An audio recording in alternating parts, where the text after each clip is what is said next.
placer de tener con nosotros a Diana Kruger, de la Escuela de Negocios del Adolfo Ibáñez. Ella viene con un perfil bastante interesante. Esto, digamos, toca el core de lo que es la interdisciplina. Tu formación, si mal no recuerdo, es economista. Sí. Y trata un tema como maternal stress, que está en el centro de lo que toca las políticas públicas, vínculo temática como salud, en psicología. En fin, sin más, les dejo a Diana para que haga la presentación. El título de la presentación es Maternal Stress During Pregnancy and Early Childhood Development. Que la disfruten. Gracias. Solo estoy sacando un lápiz para anotar preguntas. Antes que nada, quería darle las gracias por la invitación. Es un placer estar acá y yo creo que yo voy a llevarme mucho más que ustedes hoy día, porque haciendo la lectura sobre desarrollo infantil temprano con mis dos coautores, que son economistas también, nos damos cuenta que sabemos de algunas cosas, pero nos falta aprender mucho más acerca de las mediciones que están en los datos que tenemos y entender con más profundidad qué es lo que realmente estamos midiendo. Entonces, háganme preguntas, pero espero que también puedan responder las mías si es que yo también tengo. Y muchas gracias. Este trabajo es conjunto con Matías Bertelón y con Rafael Sánchez, que estaba en la Adolfo Ibáñez, ahora está trabajando en el gobierno. Y Matías y yo trabajamos en la Adolfo Ibáñez en Viña. Solamente para contarles un poco, voy a contarles porque esta es una pregunta que es interesante desde el punto de vista de la economía, y luego hablar un poco de los mecanismos del estrés en útero o el estrés al que está expuesto un niño en el periodo prenatal y su desarrollo, y después voy a entrar en todos los detalles técnicos del trabajo, la metodología, los datos, y contarles qué es lo que nosotros hemos encontrado con los datos chilenos. Desde hace bastante tiempo en economía se ha generado tanto modelos teóricos como evidencia empírica acerca del impacto que tiene el desarrollo muy temprano en la vida en outcomes futuros, y disculpen el Spanish, en resultados futuros de las personas en el periodo de su formación de educación primaria, también que después se traduce en resultados en el mercado laboral y futuros ingresos. Y es interesante que hoy en día ya no nos estamos ni cuestionando esto, ya damos como por sentado de que los primeros 5 años de vida son muy relevantes, pero hace 10 años esa conciencia no existía. Así que nosotros esperamos poder seguir aportando con este trabajo y mostrar que también lo que sucede en el útero tiene impactos que se pueden observar desde los 2 años y ojalá ayudar a definir políticas que se preocupen de este periodo también, que no empecemos a preocuparnos de una persona cuando nace, sino que el sector de salud también se haga cargo de lo que le pueda pasar a esa persona cuando todavía no ha nacido. Entonces, el trabajo de Jim Heckman en especial y muchos coautores han desarrollado teorías que dicen que el periodo prenatal, los primeros años de vida son importantes porque sobre esta base se construye todo el futuro de la persona. En la medicina ya existía desde antes que los economistas, como que siempre llegamos tarde a la fiesta, en la medicina ya se había encontrado de que en el útero, a través de la placenta, hay mecanismos a través de los cuales el estrés genera reacciones y no sé cuál es la palabra técnica, pero se liberan hormonas que pueden dañar al bebé y no solamente afectan a las madres, sino que también pueden afectar al niño. Previo a el principio de 1990 se creía que la placenta protegía al bebé que estaba en útero, pero en 1992 empezó a demostrarse que no, que la placenta no era una barrera impermeable, que si uno fumaba o uno tomaba alcohol, que eso iba a dañar al niño.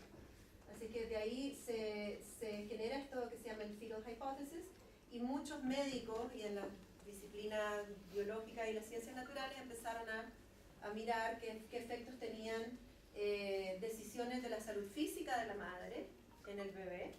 Y luego en los 2000 empezó a haber como cierta preocupación por no solamente problemas de salud física de la madre, sino que también, recién en los últimos 3 años ha habido mayor preocupación de ver qué pasa con la salud mental de la madre también. Entonces hubo varias décadas en las cuales muchos economistas y otras disciplinas estudiaron impactos de salud física a la madre. ¿Dónde es que nosotros creemos que podemos hacer una contribución? Y gracias en gran parte a los datos que la ELPI provee, no tanto a que nosotros seamos tan especiales, pero se nos ocurrió mirar qué pasa con un episodio de estrés de la madre y los resultados de los niños en los primeros 2 años de vida. Ya existe bastante evidencia desde la economía de que el shock a la salud de la madre, tanto física como episodios de estrés, va a afectar al niño en su peso al nacer, y de ahí la literatura se salta y puede mirar a los niños a partir de los 7 años. Entonces hay algunos trabajos que han podido ver que a los niños les va peor en el colegio, que les va peor en pruebas estandarizadas, y luego toda la literatura de Heckman, que usa unos datos increíbles que hay en Estados Unidos, que siguen a las personas desde que una intervención preescolar hasta que tienen como 60 años, encuentra que también les afecta en su desempeño laboral, criminalidad, etc.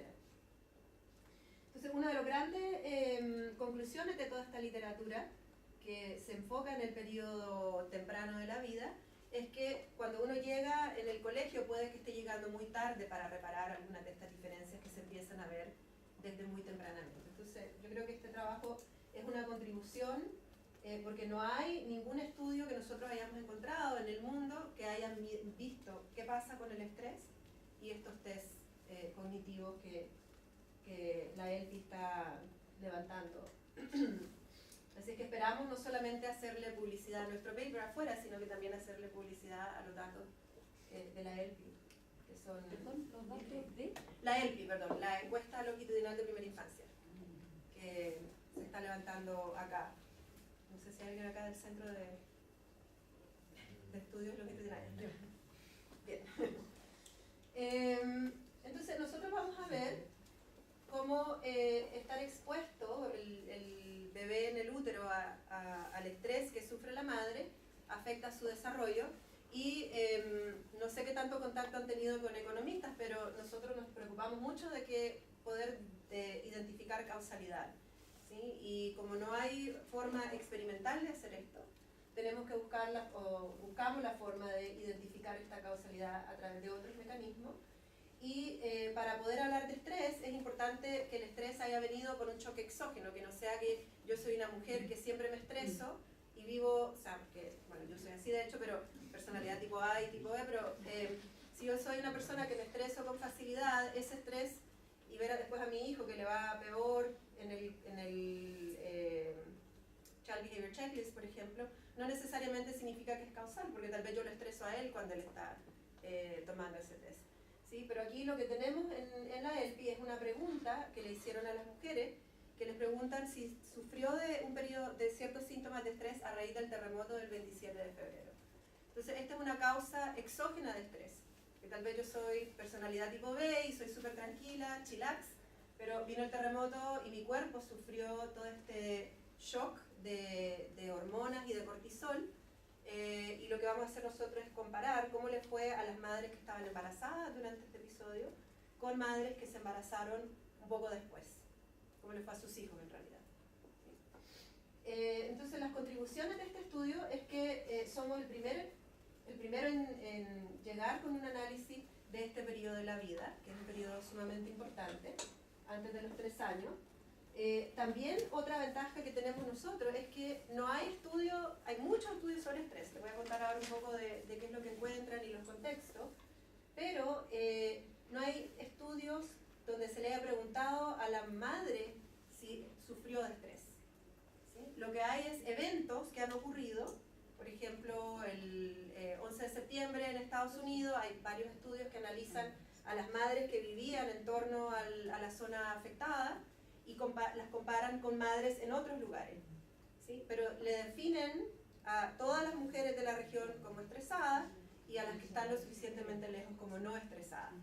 Y sabemos que eso no necesariamente es así, tal vez no todas las mujeres que estaban alrededor de Manhattan se estresaron, y quizás una que vivía en California se estresó porque su hermano trabajaba en la Torre 1 o la Torre 2. Entonces, la ELFI tiene esta gran pregunta que nos permite identificar a partir de la forma que fue hecha la pregunta si el estrés que sufrió la mujer fue a raíz del terremoto, independiente si vivía en Concepción o si vivía en Arica. Y lo otro que hacemos es que tratamos de convencer al lector, bueno, estamos pensando en publicar esto en una revista de nuestra disciplina, donde hacen hartas preguntas, tenemos que de verdad mostrar que si observamos algo en los niños, que no se debe a un efecto indirecto. Por ejemplo, yo me estresé porque estuve acá en el terremoto y por lo tanto empecé a tomar alcohol o empecé a fumar. ¿Sí? Entonces hacemos también un trabajo acá y de pasada podemos mirar qué efectos tuvo este evento, o este estrés en realidad, en otros canales. Y estamos encontrando que en realidad, para darles un poco el final de la película por si se tienen que ir, sí encontramos efectos negativos de haber sufrido estrés. Se enfocan en la parte cognitiva de estas pruebas para las niñas, y para los niños estamos encontrando que si estaban en útero durante el terremoto, tienen mayores problemas de atención con el Child Behavior Checklist. Y no se debe a ninguno de estos otros canales. No se debe ni a menos peso al nacer, ni a mi mamá empezó a tomar porque se estresó, sino que creemos nosotros que se debe al estrés que la mamá sufrió.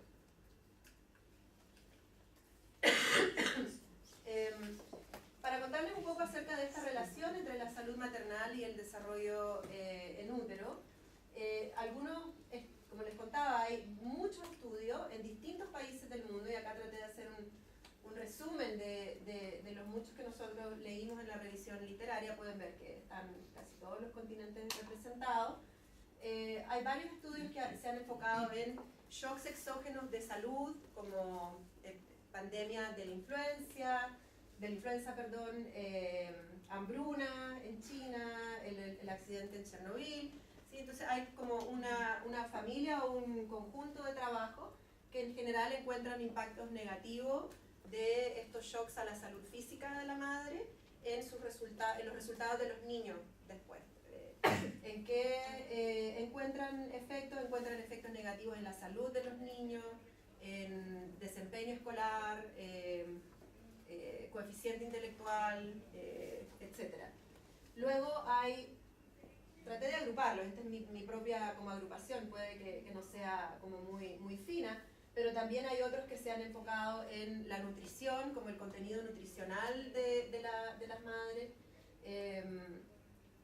y hay varios muy interesantes, bueno, encuentro que todos son interesantes, pero todos estos shocks que se analizan fueron eventos exógenos a las mujeres que afectaron por alguna razón, por distintas razones, en realidad algunas son políticas, otros han analizado como el episodio de Ramadán, qué pasa si las mujeres en el Medio Oriente justo están embarazadas para el mes de Ramadán, cuando o los que observan la religión comen mucho menos, y de nuevo, tener peor nutrición tiene un impacto también en el desempeño de los niños. Y este último, bueno, es como otros, porque no sabía cómo agruparlo, pero miran shocks económicos, ¿sí? Una caída en ingresos por alguna razón de la familia, una caída generalizada, o la pobreza directamente, tal como este trabajo de Anna Eiser, también tiene un efecto negativo en los chicos. Entonces sí tenemos evidencia de eventos exógenos a la familia o a la mujer que de alguna manera afecta a su cuerpo, ya sea nutricionalmente, ya sea porque se enfermó, o ya sea porque tuvo menos dinero y quizás pudo comprar menos comida. Hay una evidencia bastante robusta de que tiene un impacto futuro en el bebé. Y más reciente es el enfoque en la salud mental, y lo que nosotros encontramos, de nuevo, como es difícil separar, la literatura de la salud mental está casi exclusivamente centrada en el estrés. ¿Por porque hay algunos episodios como el que mencioné, que son exógenos, que generan estrés, como las guerras, bombas, 11 de septiembre, etcétera, que le permite a mi disciplina decir aquí hubo un efecto causal de un evento que no estaba previsto. Si yo estoy deprimida, puede que mi depresión sea una depresión endémica o que hay algún efecto genético o familiar que afecta tanto mi probabilidad de deprimirme como luego cuando el bebé nace y llega a tomar este test, tal vez esta forma de ser mía también está afectando al niño. Es más difícil establecer causalidad. Entonces casi toda la literatura que les voy a mostrar es de estrés, aunque hay también acerca de otras condiciones de salud mental. Y como les comentaba, el estrés puede afectar al bebé en el útero por el cortisol que genera el cuerpo, y este se ha demostrado que transmite y se atraviesa la placenta. Este trabajo es uno de muchos que han analizado desastres naturales o estos shocks de otra índole, ¿no? Que no es un desastre natural. Entonces, sin una leída acerca de algunos eventos como de terrorismo o de conflicto que se han analizado el 11 de septiembre, toda la situación en Colombia y en el, ¿cómo se dice West Bank?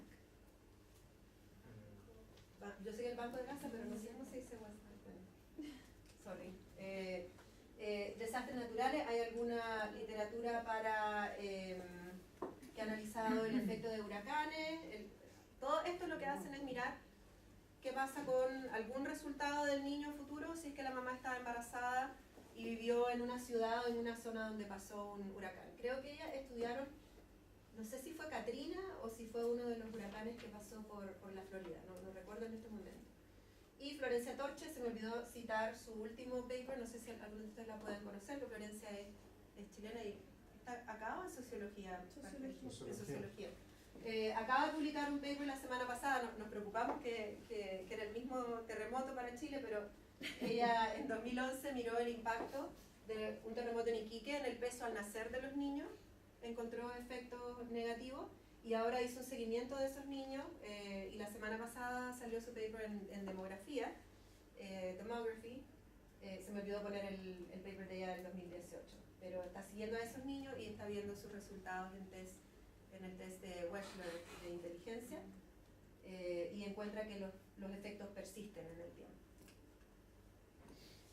Y finalmente, el paper que más se parece al nuestro en cuanto a un mecanismo similar, un mecanismo que genera estrés, es un paper de Person y Rosenslager, se me olvidó sus primeros nombres, donde analizan qué efecto tiene la muerte de un familiar cercano, como madre o padre, un familiar directo, en una mujer que esté embarazada.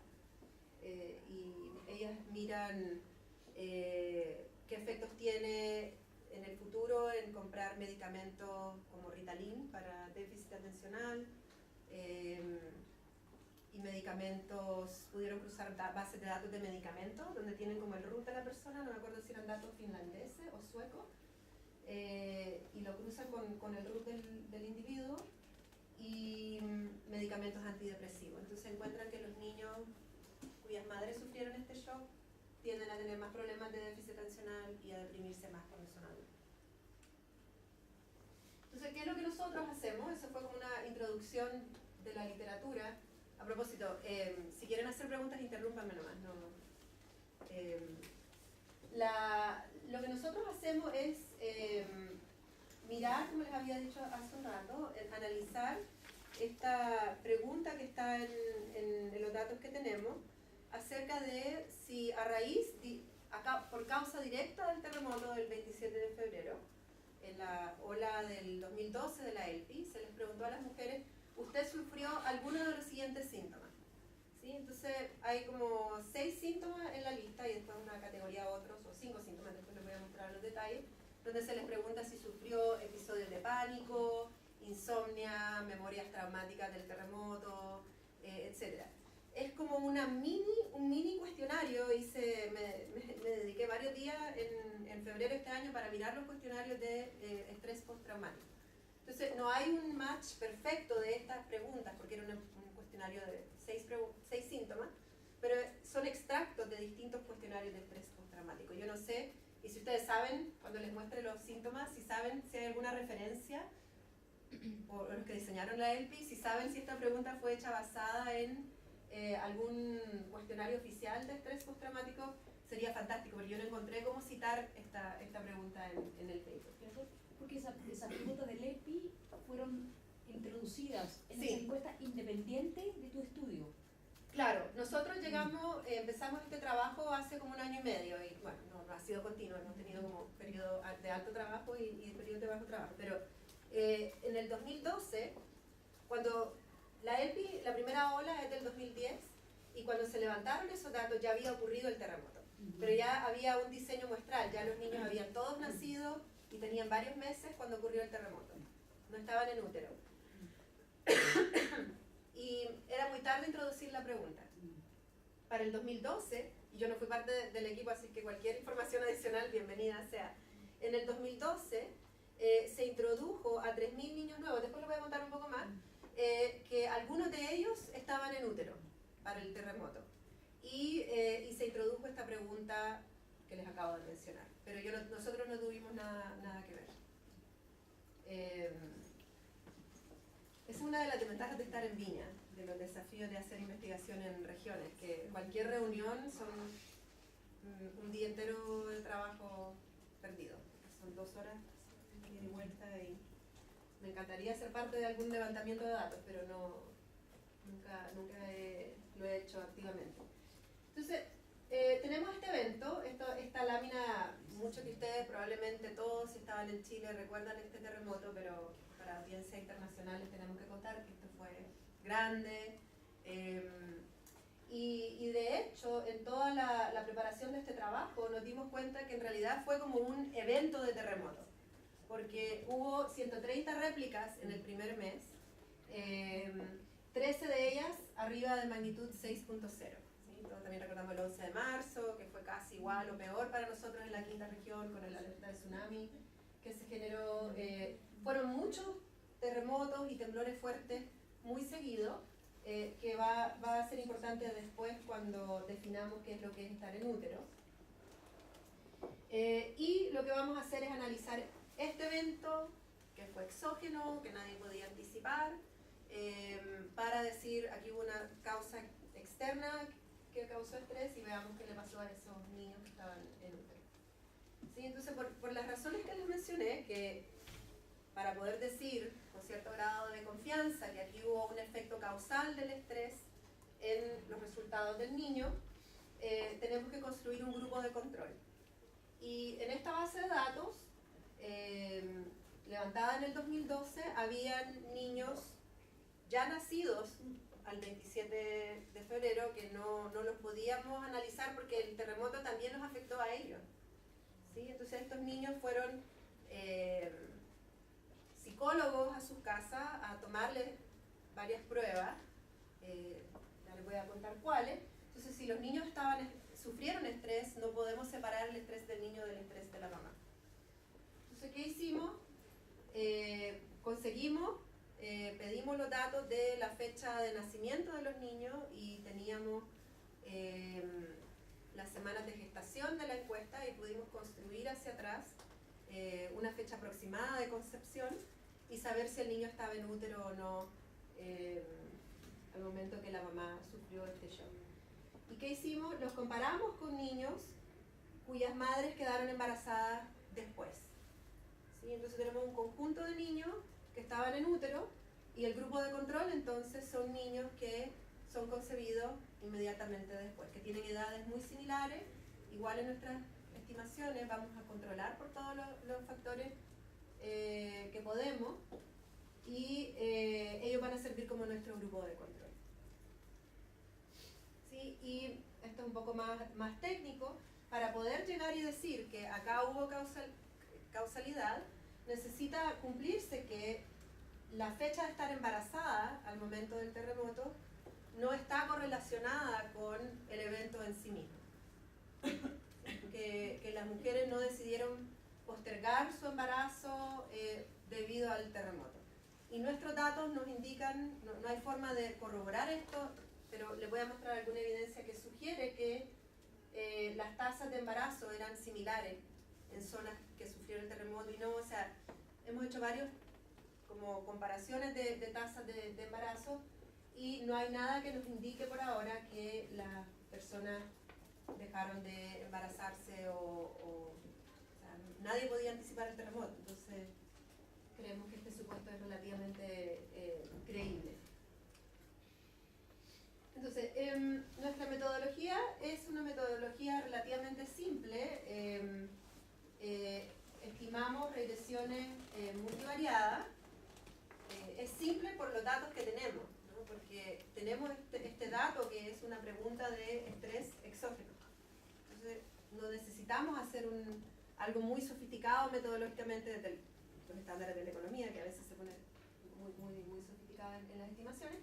Pero nosotros estimamos una regresión donde vamos a ver 3 tests que están en la ELPI, 3 pruebas de desarrollo cognitivo, y lo que vamos a hacer es, puse acá las variables que son de interés, después les voy a contar que está en X, ¿sí?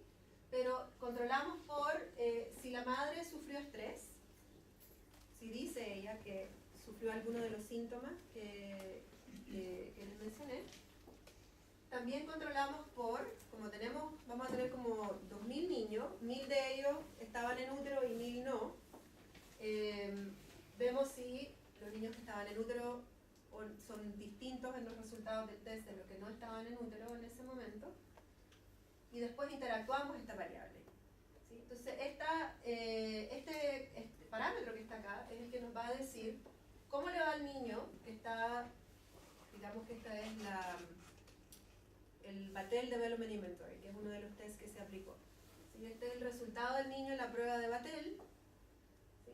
Esto va a decirnos si es que los niños que se estresaron, no sé si estoy siendo muy básica, veo muchos como alumnos, entonces no sé si ya tuvieron cursos metodológicos o no, ¿sí? ¿Puedo entonces elevar un poquito? Okay. Veo gente muy joven.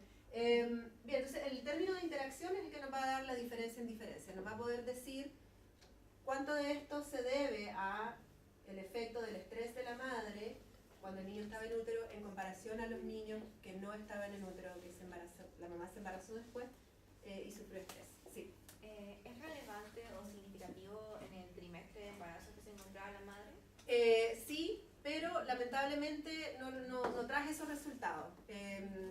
Si después te puedo dar mi mail y puedo compartir con Agustín el paper completo, porque por alguna razón anoche le mandé las transparencias a Agustín y después me di cuenta que no están los resultados. Pero sí, el trimestre de embarazo es importante para los test cognitivos, ¿sí? Porque nosotros miramos Battelle, miramos TADI y miramos Child Behavior Checklist, que es más socioemocional. Para los 2 tests que miden desarrollo cognitivo, estamos encontrando que el efecto negativo se produce en el primer trimestre de embarazo. Después para el del socioemocional no tenemos resultados muy que les podamos creer mucho, porque para algunos de los comportamientos del Child Behavior Checklist se produce el efecto en el primer trimestre y para otros en el tercer trimestre. Entonces no sabemos cómo interpretar esos datos. Sí. Pero para lo cognitivo es primer trimestre. ¿El primer trimestre lo cognitivo? Sí. Me llama la atención por el sentido que hasta ahora había escuchado de que el desarrollo cognitivo, si uno ve la evolución del cerebro, es más pronunciado en el último semestre. Yo también había hasta escuchado los 3 años, entonces llama la atención ese dato. Sí, sí, pero eso es lo que nosotros estamos encontrando y lamentablemente no tengo los resultados. Pero es interesante, o sea, que podría partir antes. Levanta preguntas o... Eso en parte entiendo, o sea, sin conocimiento realmente desde fuera. Los agentes teratógenos, la mayor influencia está particularmente en el primer trimestre. ¿Los qué, perdón? Los agentes teratógenos, aquellos agentes que afectan el desarrollo del feto, del embrión. Ya. En el primer periodo, el periodo más sensible de desarrollo está capturado en el primer trimestre. Sí. Entonces, por ejemplo, alcohol, tabaco, sí. Otras sustancias, inclusive por ejemplo la percepción de ajo inútero a través de placenta, se manifiesta, el efecto es más potente cuando está capturado en ese periodo. En el primer trimestre. Exactamente, lo cual correlaciona y tiene todo el sentido para el desarrollo del sistema nervioso central posteriormente. Sí, lo que pasa es que hay cierta literatura que encuentra que el cerebro se termina de desarrollar en el tercer trimestre. Entonces hay algunos hallazgos, no es consistente porque, o sea, eso, no sé si vamos a poder aportar mucho en esta línea, por eso no está muy enfatizada en la introducción, porque la literatura médica para Estados Unidos y Europa principalmente no tiene resultados muy concluyentes, ¿sí? Porque yo había escuchado las dos cosas, primer trimestre y tercer trimestre, pero nosotros estamos encontrando primer trimestre para lo cognitivo. Sí, que el origen de la pregunta es que en un curso de fundamentos biológicos con el profesor Vladimir López nos explicó que se hizo un experimento en primates también relacionado con estrés a madres que estaban esperando un bebé y se les sometió a estrés a distintas etapas del embarazo y con distintos grupos. Algunos fue al principio, otros fue en el segundo semestre, otros fue en el principio y al final. Y la conclusión fue que en algunos casos, dependiendo de si estaba justo en el centro o en el principio y al final, era o beneficioso o muy, muy malo para el bebé primate. ¿Y te acuerdas de cuál trimestre era? Sí, el primero y el tercero, si era sometido a un cierto estrés con una cierta magnitud, podía ser beneficioso, pero en el segundo semestre no era beneficioso. Ya, interesante, o sea, no hay... O sea, esto es difícil, ¿no? Porque como no es un experimento y hay muchos otros factores que quizás puedan ser factores que... O quizás hay algo con el que viene uno genético que lo hace más resistente al estrés. No tengo una respuesta, la verdad que no conozco mucho esa literatura. Bien, entonces todas nuestras estimaciones van a tener este formato de los 3 tests, donde vamos a mirar distintos resultados de interés, y como les comentaba, les di las definiciones del estrés y de inútero, y vamos a mirar una lista de controles que les voy a mencionar a continuación, porque la encuesta tiene datos muy ricos acerca del niño. Bueno, el niño tiene 2 o 3 en ese momento, que está recién nacido, pero del hogar y de la madre, y de su embarazo, no solamente de la madre en el momento de la entrevista, sino que de cómo fue su embarazo. ¿Sí? Bien, entonces nos interesa, el efecto va a estar capturado por este parámetro, que es el estimador de diferencia en diferencia. Bien, vamos a pasar a contarles de los datos, ya se los he mencionado. La ELPI, ELPI significa encuesta longitudinal de primera infancia. Al momento hay 2 rondas disponibles, y la tercera ronda, según la página del centro de... ¿cuál es el centro? ¿De levantamiento de datos longitudinales? De estudio de encuestas longitudinales de acá de la Católica. Está levantándose el último dato de terreno, ya se levantaron todos. Se terminó el terreno. Se terminó el terreno. Todavía no están disponibles los datos que yo sepa, pero terminaron hace poco el levantamiento de la tercera ronda, que ha seguido a los niños desde el 2010. Tienen mucha información de características socioeconómicas, la salud de varios miembros del hogar, por lo menos del niño. Entonces, esta encuesta definió como muestra a los niños. Habían como 16 niños en la primera ronda, 15, 16.000 niños, y se enfocaba en el niño y su cuidador principal. ¿Sí? Y en el 98-99% de los casos, el cuidador principal del niño, los niños tenían que tener cierta edad. En la primera ronda, los niños habían nacido entre enero del 2006 y 31 de agosto del 2009, se empezó a levantar como en abril, mayo del 2010. Los niños tenían que tener por lo menos 6 meses hasta justo menos de 5 años para poder aplicarle los tests cognitivos. Y entonces hay información muy rica acerca del niño. En segundo lugar, de riqueza de informaciones características de la mamá. Voy a referirme a la mamá, aunque es el cuidador principal, porque en el 98, casi 99% de los casos era la madre.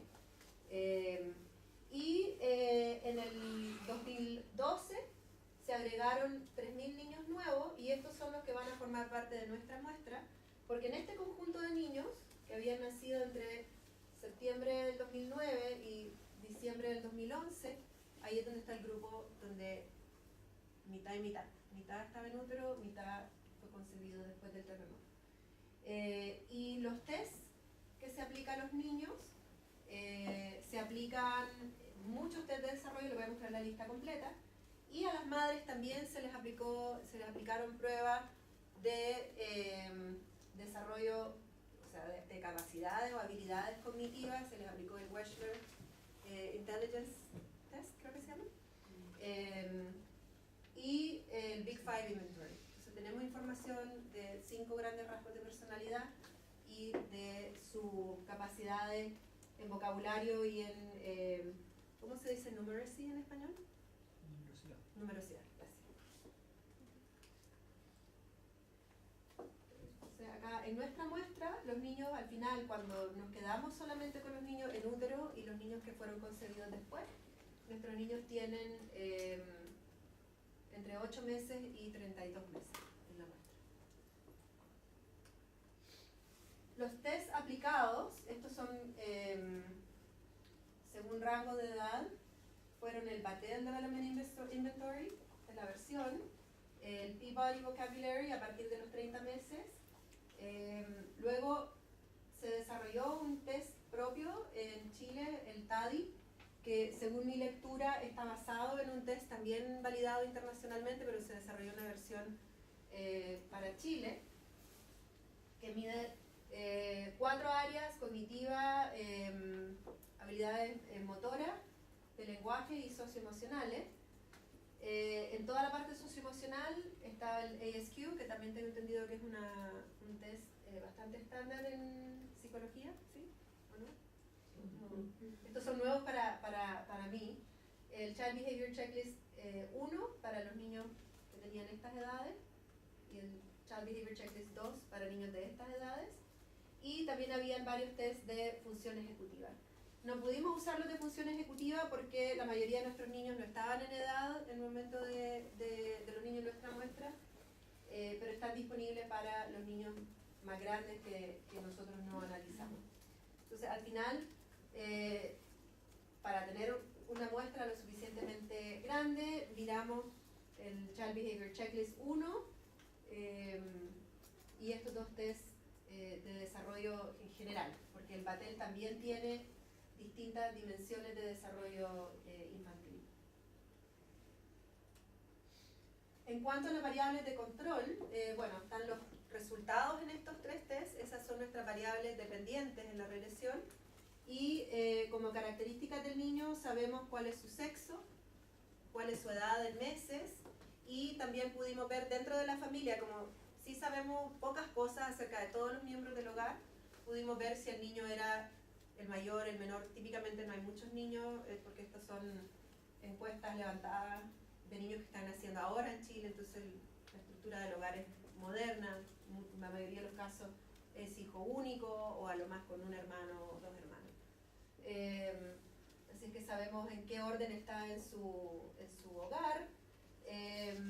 Condiciones socioeconómicas del hogar, estas son las variables que nosotros incluimos el ingreso per cápita del hogar, el número de hermanos, si el padre biológico vive en el hogar. Características de la madre, pudimos incluir su edad, su educación, cómo le fue a la madre en los test de WISE, los test de inteligencia, cómo le fue en los Big Five. ¿Todos conocen los Big Five? No tengo que entrar en los detalles, las 5 dimensiones. La salud de la madre en el embarazo, se le pregunta cuántos problemas de salud tuvo usted en el embarazo. No recuerdo en este momento si era la pregunta o si nosotros contamos, porque se les preguntó si tuvo problemas de salud y de qué tipo. Si tuvo complicaciones en el parto y cuántas semanas de gestación fue su embarazo. Y también hay preguntas acerca de diferentes condiciones de salud mental. Se les pregunta, ¿usted, el padre del niño o algún familiar tiene antecedentes de? Y la lista, hay como 15 opciones de depresión, esquizofrenia, déficit atencional, una serie de problemas de salud mental, así que incluimos si es que hay alguno de estos antecedentes en la madre, el padre y algún otro pariente. Y la variable de interés, como les contaba, es si la madre responde que sí a al menos uno de los síntomas de estrés que les mencionaba, que está directamente atribuible al terremoto. Entonces, lo primero que nos interesaba hacer era ver... Sí. Entonces, ¿lo codificaron dicotómicamente? Lo codificamos dicotómicamente. Presencia de cualquier síntoma versus... versus ausencia, y también probamos una variable continua del número de síntomas. Sí, las dos. Estos son los síntomas. ¿Sí? Todo a raíz del terremoto, si padeció de insomnia, estrés, ansiedad o angustia, llanto o inestabilidad emocional, miedo o episodios de pánico, memorias traumáticas y otros. Entonces, primero queríamos ver si de verdad esta variable había capturado el terremoto o no. Entonces, ¿qué hicimos? Comparamos mujeres que cuando las encuestaron, no necesariamente en el 2010, pero en el 2012, cuando las llegan a encuestar, si vivían en una región afectada por el terremoto y una región no afectada, como para ver si tiene alguna validez esto. Y vemos que las mujeres que en 2012 viven en zona de terremoto, el 41% respondió que sí a algún síntoma. Y en las zonas no afectadas esto es mucho menor, esta incidencia es mucho menor. ¿Sí? Ahora, ¿por qué? De nuevo, puede ser que una mujer en Arica tenía a su mamá en Concepción, igual se estresó, o puede ser que había estado vacacionando en Reñaca, y en Reñaca tembló harto, nosotros vivimos allá, entonces, y ahora la encontraron en Antofagasta. Entonces, no sabemos exactamente por qué, porque lamentablemente no sabemos en qué comuna estaba en el 2010, pero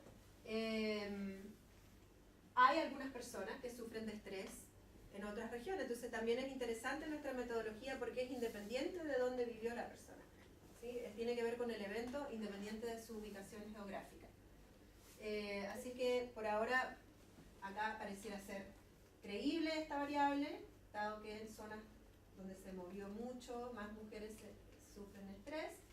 Y para corroborar esta información, miramos la CACEN, todos conocen las CACEN, la CACEN post-terremoto, sí, hubo una CACEN regular en el 2009 y después en el 2010, después del terremoto, se encuestó a una muestra de las regiones donde hubo terremoto, donde se les hizo muchas preguntas de estrés. Ahí sí, el cuestionario es muy, muy interesante de mirar. Y dentro de lo que les preguntaron fue qué tan frecuentes fueron, como 20 síntomas de salud mental, y qué tan intensos fueron. Entonces ahí creamos un índice de intensidad y de frecuencia de qué tan frecuentes eran los síntomas, y podemos ver que, por un lado, en las zonas afectadas, este índice es mucho más alto que en las zonas no afectadas. No había información para el 2009. Y lo otro que quisimos ver es, bueno, ¿qué pasó con otros canales que pueden haber afectado al niño, ¿no? Porque uno podría decir, bueno, quizás al niño le fue peor en el Batel porque la mamá perdió el empleo, o el papá perdió el empleo, o se les cayó la casa. ¿Sí? Entonces, ¿qué vemos nosotros? Que si comparamos tasas de mortalidad, no sé cómo se dice, fetal mortality rate, mortalidad en el parto o fracción de ruralidad, todas estas otras cosas que pueden indirectamente haber afectado al niño, lo que observamos es que no hay grandes cambios en todas estas dimensiones. Es decir, una mujer puede haber sufrido estrés en una zona de terremoto porque se le cayó la casa, pero si miramos la calidad de la vivienda, ¿sí?, que se les preguntó, es fija en las zonas que sufrieron terremoto. No hubo daño, o sea, para la magnitud del evento no hubo mucho daño a la infraestructura. Hubo una pequeña caída en zonas de no terremoto. ¿Sí? Tampoco vemos que haya habido grandes cambios en el ingreso. En ambas zonas disminuyó el ingreso porque hubo una pequeña recesión, pero cayó el ingreso en todas partes en Chile, no solamente en las zonas de terremoto. Entonces, lo que nosotros miramos es que le podemos creer a esta variable, o creemos que es lo suficientemente creíble y que se debe al evento y no se debe a otros factores. Perdona, ¿te paso una pregunta? Sí. Pero en el fondo, en el terremoto del 2010 pasaron muchas cosas, ¿verdad? Sí. Entonces, ¿cómo tú aíslas el efecto que es estrés asociado al terremoto de lo que fue, no sé, por ejemplo, la destrucción de colegios, de iglesias, de casas? O sea, como que no estés combinando un montón de factores.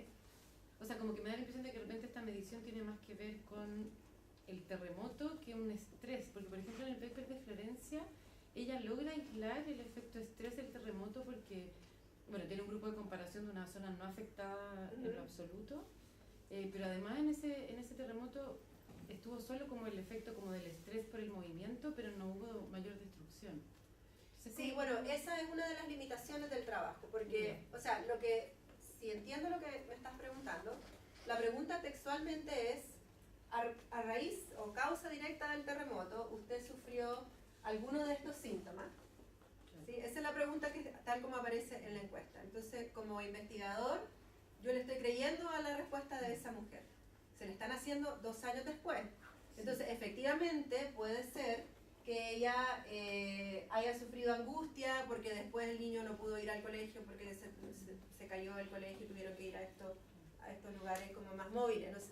No, por ahora no estamos, no podemos controlar directamente por eso. Lo que sí tienen nuestras estimaciones son efectos fijos de la región. Así que un daño como general a la región sí lo estaría captando ese efecto fijo en la En todo región. caso, me parece a mí que es irrelevante, digamos, en cierto sentido, porque lo importante es el estrés, donde tú tienes un indicador de estrés que es el terremoto y lo que puede haber pasado después, digamos, lo que está asociado. O sea, no es que el terremoto en sí mismo sea solamente el evento de cuando se sintió, El movimiento telúrico, sino que sí. también, o sea, en ese sentido, me parece que, claro, tú podrías al final decir, no, en realidad no fue el terremoto, fue lo que viene después.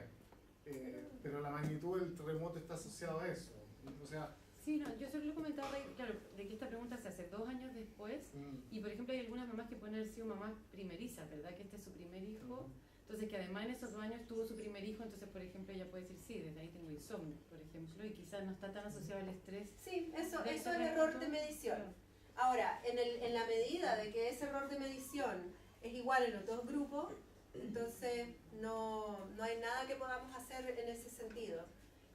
Lo que tu pregunta es súper interesante. Vamos a tener que pensar en cómo damos cuenta de lo siguiente, que quizás el estrés no solamente ocurrió en útero, sino que ella siguió estresada después. ¿Sí? Y bueno, en ese sentido las estimaciones con trimestre sí dan cuenta, ¿no? de cuándo se estresó, pero es una súper buena pregunta. Vamos a tener, no la habíamos pensado ni recibido antes, así que muchas gracias. Vamos a pensar cómo la abordamos. Pausa de preguntar al tiro, porque el estrés aquí es autorreporte. Está medio con autorreporte de estrés, Sí. porque no existe la lógica de algo exógeno como en los otros trabajos, sino que el autorreporte de estrés. La causa es exógena. Sí, pero Es autorreporte, sí. Entonces, por ejemplo, ¿cómo si han visto cómo se relaciona esto, por ejemplo, con el Big Five? Te lo voy a mostrar después, porque claro, nosotros pensamos, hay ciertas personas que se van a estresar más fácilmente, y las estimaciones que nosotros tenemos muestran una relación fuerte entre el Big Five y la propensión especialmente la dimensión de neuroticismo. Esa es la que está más fuertemente correlacionada. Y lo que nosotros hacemos es que nuestras estimaciones controlamos también por el Big Five. Entonces, si voy a hablar de mi colega acá, si Catalina y yo, las dos marcamos alto en propensión, no sé cómo se dice, neuroticismo en el Big Five, vamos a controlar por eso en la regresión, pero yo me estresé y ella no, entonces frente a similares condiciones vamos a ver el impacto del estrés. Pero en términos descriptivos, estos dos grupos, esta variable se movía como, no sé, quizás el tratamiento había una propensión de estas personas. Lo pienso como el pregunta de la generación aleatoria. Ya. Si habían más personas, eso lo voy a anotar. Creo que lo hicimos en algún momento, pero no sé si en este momento está discutido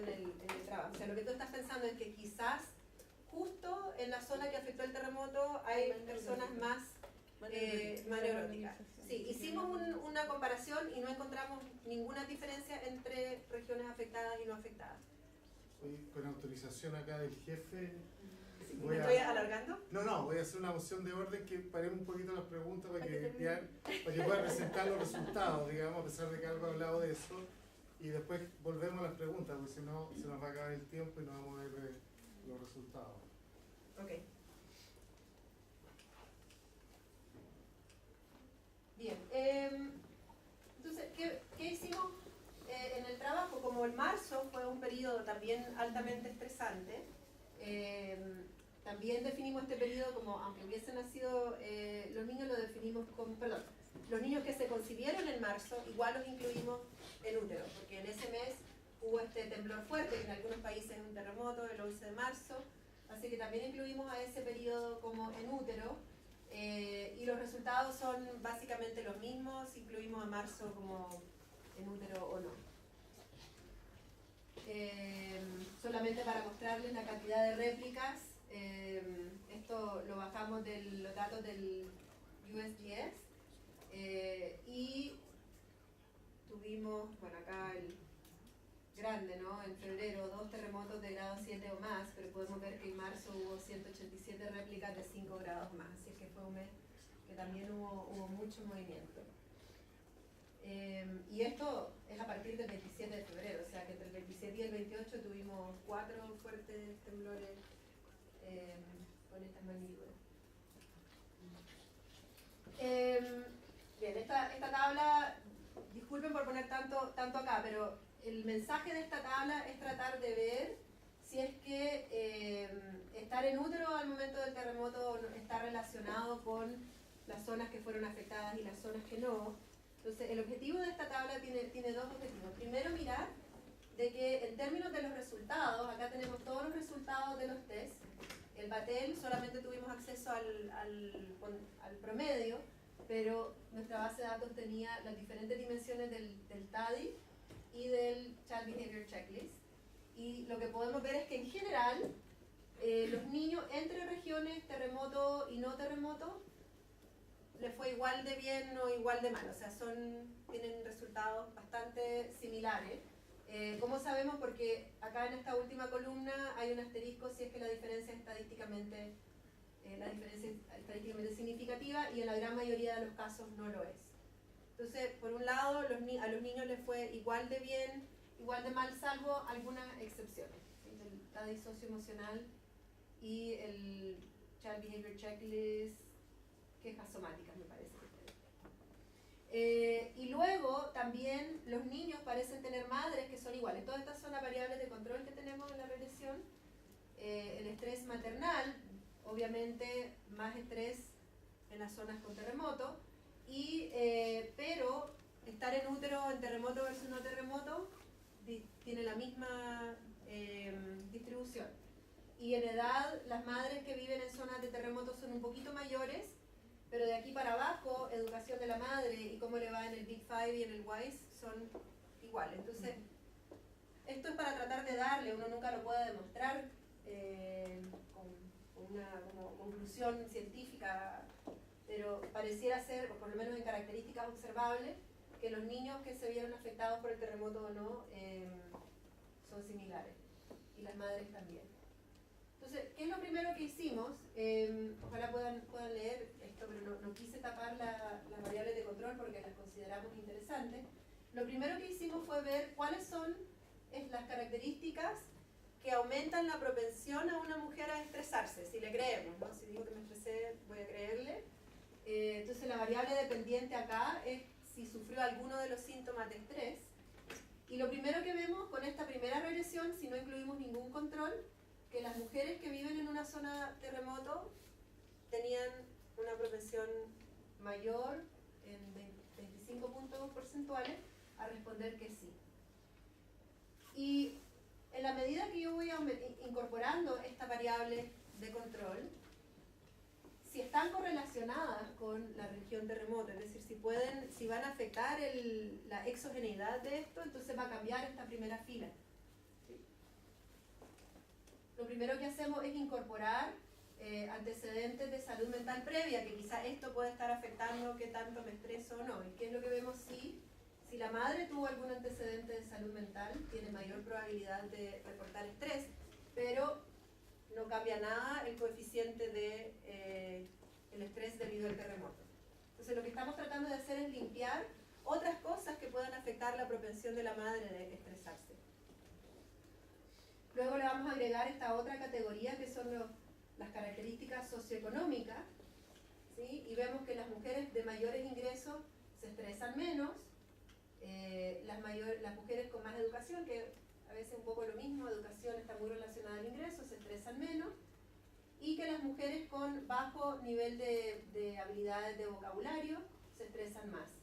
Y esto prácticamente no cambia nada. Entonces, un poco de tratar de dar evidencia de que la variable está capturando algo relacionado a el estrés que sufrió en útero.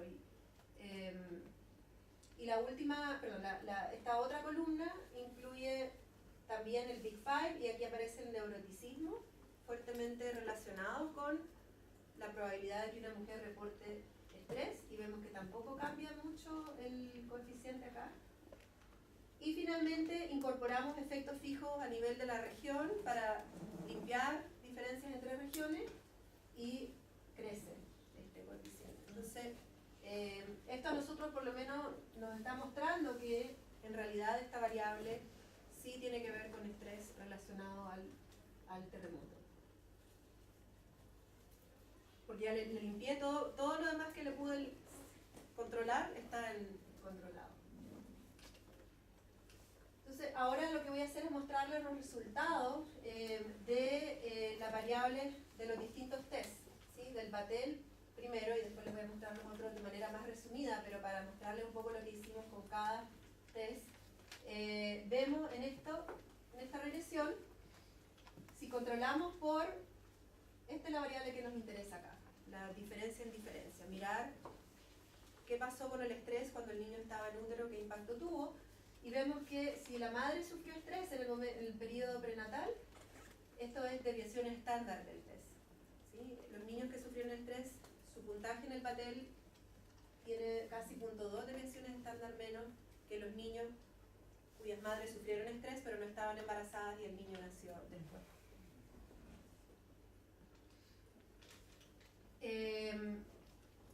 Esta variable dice, bueno, los niños que estaban en útero en promedio les va un poco mejor, pero es porque son mayores también. Aunque la prueba controla por edad, es edad específica, creemos nosotros que no es capaz de controlar por todas las diferencias en edad.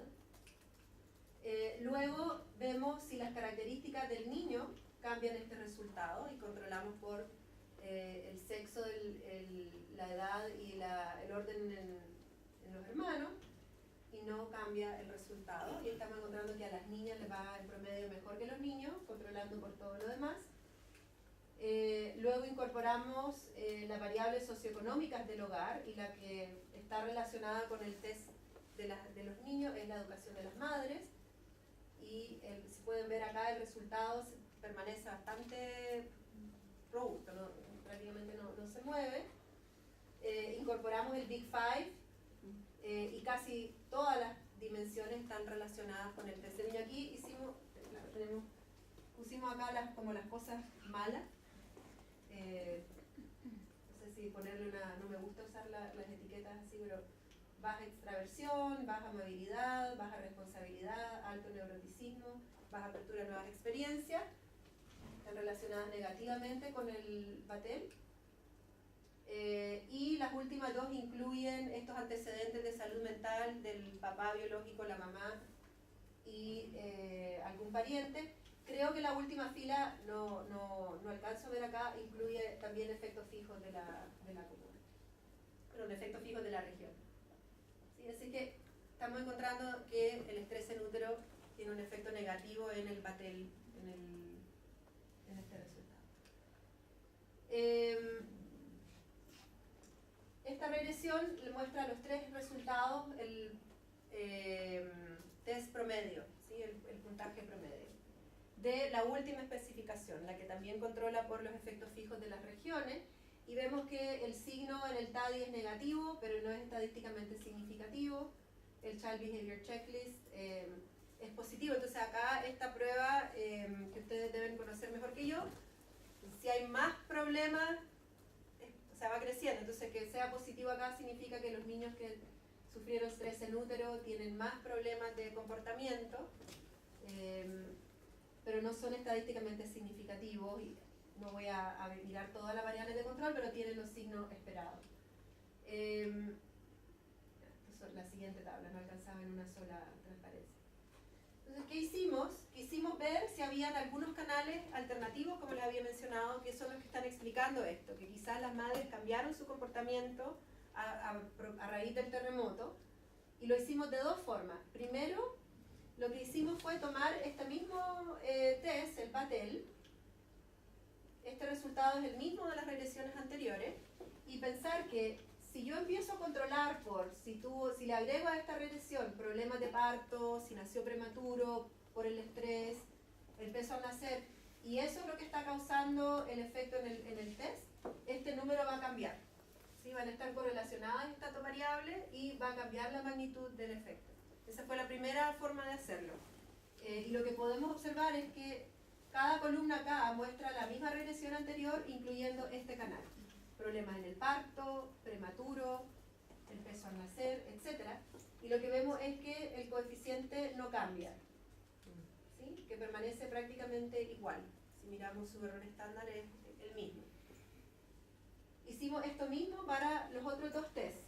¿Qué es lo que esto sugiere? Sugiere que no se debe a ese canal el efecto que estamos encontrando, sino que se debe al estrés. Y a su vez podemos ver que los niños cuyas madres tuvieron complicaciones en el parto tienen menor Battelle. Que las madres cuyo el niño nació prematuro tienen menor Battelle. En el TADI sucede lo mismo, no son significativos, pero están dentro del intervalo de confianza.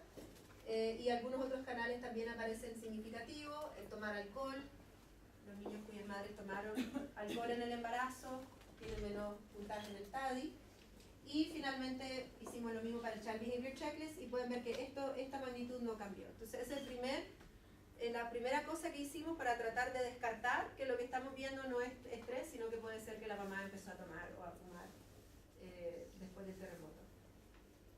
Y lo otro que hicimos fue mirar directamente, que quizás esto debiera haber hecho primero, mirar directamente una regresión para cada uno de estos canales, que son los que estaban disponibles en la base de datos, y ver si el estrés está relacionado con ellos, si hay una correlación. Y lo que vemos es que en realidad no hay relación entre haber estado estresada y todas estas variables que están acá. Entonces pudimos descartar que lo que medimos no es lo que decimos que es, ¿sí? Podemos descartar o más bien corroborar que lo que estamos viendo es el efecto de estrés.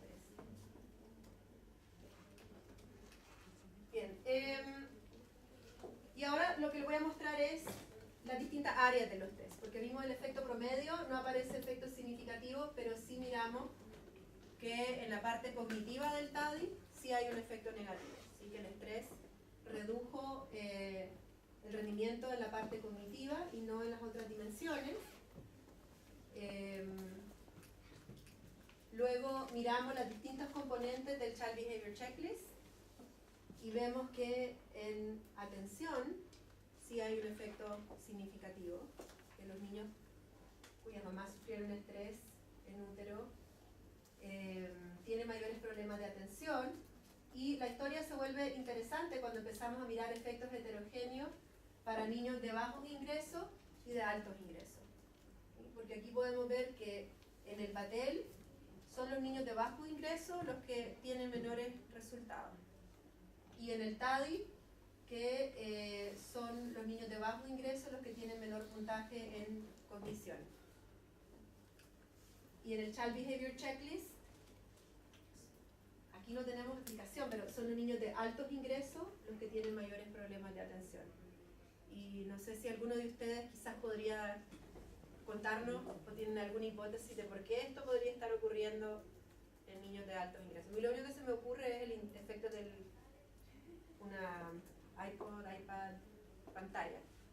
¿Sí? Pero no, más allá de eso, es solamente una afirmación anecdótica, ¿sí? Pero no tengo evidencia científica.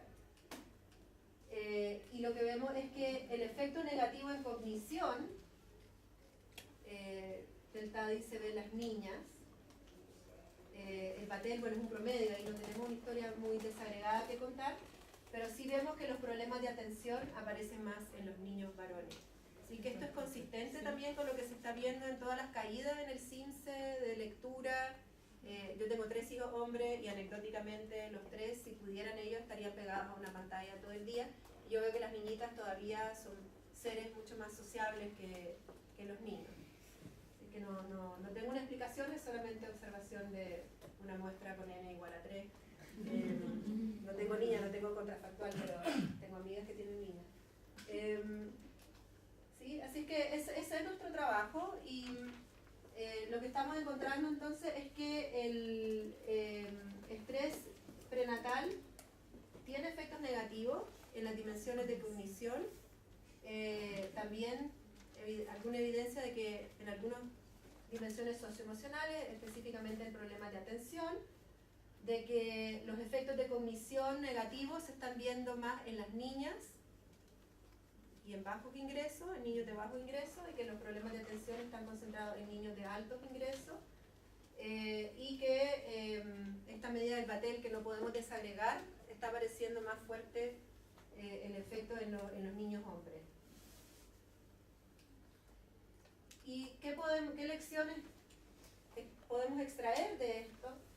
Bueno, yo no soy chilena, pero ya Chile es mi país adoptivo, y es un ejemplo a nivel de la región latinoamericana en cuanto a su sistema de salud. Yo creo que a nivel mundial, o sea, yo crecí en Estados Unidos y mis alumnos no me creen cuando les cuento que las cosas acá son mejores en ese sentido, ¿no? Que todas las personas tienen acceso a FONASA, etcétera, pero todavía el sistema de salud pública tiene muchos desafíos. Yo creo que la salud mental es uno de ellos, incluso el sistema privado. O sea, solamente reembolsa 4, por lo menos mi ISAPRE, 4 atenciones a psicólogo o psiquiatra. Yo pensé que era 4 al psiquiatra y 4 al psicólogo, pero eso 4 en total, y de ahí reembolsan la nada misma. Entonces estamos al debe en esto, ¿sí? Y estos resultados esperamos poder crear conciencia. Primero, de que la salud prenatal debe también incluir cobertura para la salud mental de la madre, y no solamente su salud física, que en eso la verdad creo que no hay nada que decir en el sistema público. Quizá hay que esperar y las filas hay que reducirlas, pero no hay problemas de malnutrición, todo lo contrario, hay problemas de obesidad en este país.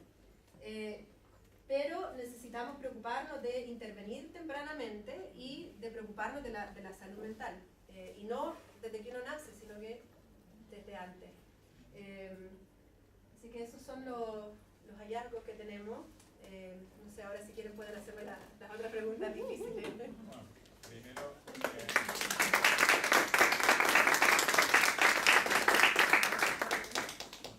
simplemente unas palabras de agradecimiento. Muchísimas gracias, muy interesante el trabajo. Ahora, en términos de logística, nosotros teníamos reservado el auditorio hasta la idea era terminar 3:20, 3:30 liberar el auditorio. Creo que no hay ninguna reserva posterior. Lo menciono por si alguien quiere aproximarse, hacer un comentario o continuar la discusión, pero los invito a aquellos que estén interesados, si no les queda tiempo ahora para hacer las preguntas, les surgen después, enviarme correo a mí o a mí directamente. O a Diana directamente, ¿ok? Entonces, bueno, mi correo es súper fácil. Voy a ir al principio. Diana.Kruger, mi apellido. Pensé que las bromas de Freddy Krueger iban a quedarse en Estados Unidos, pero ahora mis hijos también se las están haciendo, así es que mi correo es diana.kruger@uai.cl también. Y le voy a enviar el paper completo a Agustín, y de ahí bienvenido. Y si tienen comentarios o preguntas, eso es lo que ayuda a que los papers mejoren, todas las preguntas y la discusión. ¿Tú querías hacer una? ¿Yo? ¿Sí? Pues si quizás después... Ah, ya, ok. Sí. Quería saber, ¿tú sabes de qué manera intervenir a las personas como una vez que ha pasado un importante? ¿Cómo intervenir? No, yo creo que ustedes son los que están estudiando para Cuando yo digo como al debe en las políticas, es que después de un evento traumático, lo que he escuchado, ¿no? Así como no lo he estudiado con profundidad, muchas veces en los colegios en Estados Unidos, cuando hay un evento traumático, se habla con los niños. No sé qué estarán haciendo ahora con todos los tiroteos, pero en mi época, por ejemplo, me acuerdo que cuando yo estaba en secundaria, murió una de mis compañeras. Y hubo una reunión donde se juntó a todas las alumnas y vino un psicólogo y habló con nosotros. Y se empezaron a abordar temas, ¿no? De la muerte, qué significa, para qué estoy acá. Entonces esto se abre y yo me imagino que este es el objetivo de la psicoterapia, ¿no? De poder empezar a hablar de las emociones. Y hacer intervenciones como más apuntadas. Yo me imagino que si soy una mujer que estoy como muy estresada, primero hay mucho estigma de buscar apoyo psicoterapia o psiquiátrico. Muchas mujeres están deprimidas en Chile, 1 en 3, y solamente 1 en 10 busca ayuda, según la encuesta nacional de salud y otras estadísticas. Entonces, hay como, yo creo que cuando hablo acerca de cómo intervenir, se me ocurre esto, ¿no? De si los niños están en el colegio, hablar con los niños, darle la seriedad que tiene la salud mental, si es parte de nuestra salud, por un lado. Y por otro lado, que si yo decido y soy de la 1 en 10, que doy el paso para ir al psicólogo, que me lo reembolsen, que FONASA lo cubra, que no sea de que voy y pido 1 hora con el psicólogo y el psicólogo va 4 horas a la semana al consultorio y tengo que esperarme 2 meses para poder ver al psicólogo, o que no me dan nunca la derivación al psiquiatra. Esa es la situación en este momento. Bueno, ustedes probablemente manejan más estadísticas que yo, pero a eso me refiero con intervención, apoyo de psicoterapia. Pero no hay ningún resultado en el fondo, no hay ningún estudio. No, si el nuestro es como de los primeros, en mi disciplina. De nada. ¿Sí? ¿Tienes más información sobre cómo se recuperaron los datos y qué está dando cuenta el índice de atención o los problemas atencionales? Que la atención en sí es un fenómeno súper global, bastante complejo en términos cognitivos. Entonces, ¿qué es lo que están midiendo realmente? Porque finalmente estás concluyendo de que hay un problema en la atención. No necesariamente eso se traduce en un déficit de atención e hiperactividad. ¿O qué elementos de la atención se están midiendo? Un poco para poder entender el resultado, porque es bastante interesante. Sí, eso es una muy buena pregunta. Chao. No sé si se está yendo la persona de la ELPI, pero no importa, podemos hablar. Sí, ok. Pero quizá, yo sé que Marisken ha trabajado un poco con esto y me puede ayudar, pero la ELPI, esa pregunta es la que la encuentro interesante, pero la que me deja un poquito más intranquila del trabajo, porque es una pregunta que se le hizo al cuidador principal.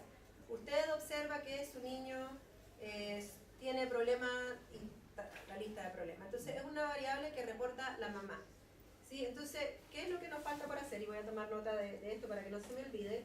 Ver, en realidad es comparar todos estos grados del Big Five de la mamá entre mujeres en zonas terremoto o no terremoto, porque nos preocuparía si las mujeres que justo estaban en la zona afectada, o las que dijeron haberse afectado, sean las que reportan más estos problemas. Pero la pregunta no es una medida clínica, no es que el niño fue al psicólogo y hay un diagnóstico del niño con déficit atencional. Es una variable que se le pregunta a la madre por todos estos síntomas que se ven acá. Entonces, en mi disciplina, ¿qué es lo que correcto, ¿no? Porque aquí estos son 3 agregados y estos son, le preguntan, ¿su hijo lo ha visto más reactivo? ¿Lo ha visto con ansiedad o con depresión? Entonces son observacionales por parte del cuidador principal. Mientras que estos otros son test que levantó un psicólogo, entonces es una medida más objetiva. Entonces, esos serían indicadores de atención. Reactividad, ansiedad. No, hay uno específicamente que pregunta ahí. si su hijo tiene problemas de atención. Sí. El CBCL es un autorreporte que le pide al padre, lista una serie de comportamientos. Es un comportamiento, por ejemplo, usted ha observado con qué frecuencia su hijo está teniendo problemas para concentrarse, atención. Entonces es un indicador muy grueso y no mide distintas funciones de la atención, no va a medir selectividad, entonces no es un indicador. Ahora, es un tamizaje, un screening, como para después hacer una evaluación neuropsicológica y una prueba de que efectivamente el niño en distintas funciones de la atención podría tener un perfil. Ahora, lo que puede ocurrir con la asociación, las diferencias por nivel socioeconómico, es que también los padres de nivel socioeconómico con mayores años de educación tengan expectativas de cómo se concentra un niño distintas de un padre con menos educación. Entonces eso hay que despejarlo porque el instrumento es un tamizaje, es grueso. Entonces está muy bien para hacer un primer levantamiento, pero tú no podrías concluir que esos son problemas de atención en el niño. Es el reporte, lo que el padre percibe en relación, cómo evalúa la capacidad de atención. Lo cual podría explicar por qué no estamos encontrando el nivel socioeconómico alto, que hay mayores expectativas o mayor sensibilidad, ¿no? Sensibilidad, o están evaluando desde un estándar distinto, claro.